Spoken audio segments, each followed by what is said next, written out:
పేదల కోసం కేసీఆర్ వరంగల్లో హెల్త్ సిటీ నిర్మాణాన్ని చేపడితే రేవంత్ రెడ్డి ఫ్యూచర్ సిటీ మీద దృష్టి సారించారని మాజీ మంత్రి హరీష్ రావు ఆరోపించారు. వరంగల్లో పర్యటించిన హరీష్ రావు నిర్మాణంలో ఉన్న సూపర్ స్పెషాలిటీ ఆసుపత్రిని పరిశీలించారు. కేసీఆర్ హయాంలోనే 24 అంతస్తులు ఆసుపత్రి భవనం పూర్తయిందని వెల్లడించారు. రియల్ ఎస్టేట్ వ్యాపారం తప్ప పేదల సంక్షేమం గురించి రేవంత్ రెడ్డికి పట్టింపు లేదని విమర్శించారు. కాంగ్రెస్ ప్రభుత్వం వచ్చి 2 ఏళ్లు దాటినా ఫినిషింగ్ పనులు పూర్తి చేయలేదని మండిపడ్డారు. ఇంత పెద్ద మల్టీ స్పెషాలిటీ ఆసుపత్రి కోసం అవసరమైన వైద్యుల నియామకం గురించి కూడా ఆలోచించడం లేదని హరీష్ రావు తీవ్రంగా విమర్శించారు.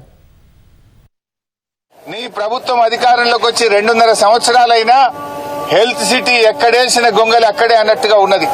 అప్పటికే 24 అంతస్తులు కేసీఆర్ గారి స్లాబులు కూడా వేసిపోయినాం. మేము కేవలం ఫినిషింగ్ వర్క్స్ చేయడానికి 2.5 సంవత్సరాలు కావాలా? క్యాంటీన్లు తీసేశారు, ఎలివేషన్ వర్క్స్ తగ్గించారు, రోడ్ నెట్వర్క్ ను తగ్గించారు, అనేక ఎక్విప్మెంట్ ను కూడా ఆసుపత్రిలో తగ్గించే ప్రయత్నం చేస్తా ఉన్నారు. 2 జూన్కు ఈ ఆసుపత్రిని ప్రారంభిస్తామన్నారు. 2 జూన్కు ఈ ఆసుపత్రి ప్రారంభించాలంటే ఇది 2000 పడకల ఆసుపత్రి. ఓ 2000 మంది నర్సింగ్ సిబ్బంది కావాలి, ఓ 1000-1500 మంది డాక్టర్లు కావాలి, పారామెడికల్ సిబ్బంది ఒక 1000 మంది కావాలి, అవుట్ సోర్సింగ్ సిబ్బంది ఒక 4000 మంది కావాలి. నియామకాలు చేసిండ్రా?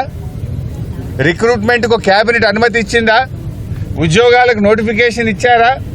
ఉద్యోగాల నియామకాల ప్రక్రియ జరిగిందా? ఏం జరగకుండా జూన్ 2కి ఎట్లా ప్రారంభిస్తారు? తూతూ మంత్రంగా చేస్తారా? మరి సూపర్ స్పెషాలిటీ ఆసుపత్రి అంటే అన్ని రకాల శస్త్రచికిత్సలు జరగాలి. ప్రజలు హైదరాబాద్ పోకుండా ఇక్కడనే అన్ని వైద్యాలు అందాలి అని సూపర్ స్పెషాలిటీ ఆసుపత్రి కట్టాం. అంటే 2 జూన్కు ఓపీ సేవలు చేస్తామంటే దీన్ని మరో బస్తీ దవాఖాన చేస్తారా? దానికోసం కాదు కదా కట్టింది. ఇంకోటి, ఆసుపత్రి ప్రారంభమైన తర్వాత ఆపరేషన్ థియేటర్లు కానీ ఎక్విప్మెంట్ మూవ్మెంట్ కష్టమవుతుంది. పూర్తి స్థాయిలో ఎక్విప్మెంట్ తెప్పించి వైద్య సిబ్బంది నియామకాల ప్రక్రియ పూర్తి చేసి వెంటనే ఆసుపత్రిని యుద్ధ ప్రాతిపదికన పేదలకు అందుబాటులోకి తేవాలని బీఆర్ఎస్ పార్టీ డిమాండ్ చేస్తుంది.